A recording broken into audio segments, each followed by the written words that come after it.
Nagsimula ng maglatag ng mas malinaw na direksyon ng TV5 bilang tugon sa mas umiinit na kompetisyon sa free television. Sa gitna ng pagbabalik ng malalakas na programa ng ABS-CBN sa Free TV at patuloy na pamamayagpag ng GMA Network, mas pinagtitibay ngayon ng kapatid network ang sariling identity sa pamamagitan ng pagdevelop ng mga bago at orihinal na palabas.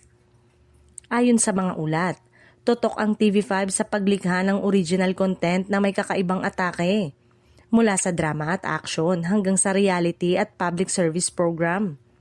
Layunin ng network na maghandog ng mga kwentong sariwa, makabago at mas malapit sa panlasa ng modernong manonood upang hindi lamang makasabay kundi makalikha rin ng sariling marka sa ratings war. Kasabay nito, mas agresibo rin ang TV5 sa pagbuo ng sariling roster ng mga artista. Pinapatibay ng network ang mga bagong muka habang mas pinapalakas ang presensya ng kanilang homegrown talent.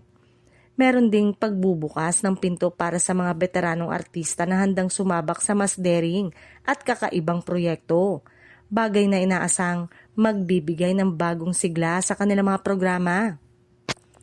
Hindi rin nawawala sa plano ng TV5 ang pakikipag-collaborate sa mga independent producers at creative upang mapalawak ang kanilang content library.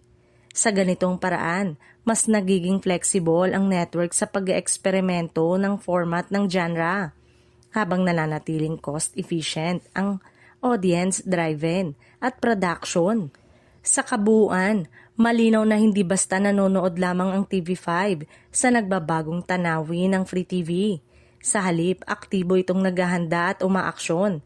Pinupuhunan ang originality, talento at inobasyon upang manatiling matatag at relevant sa harap ng mas mahigpit na labanan sa pagitan ng mga higanteng network sa bansa.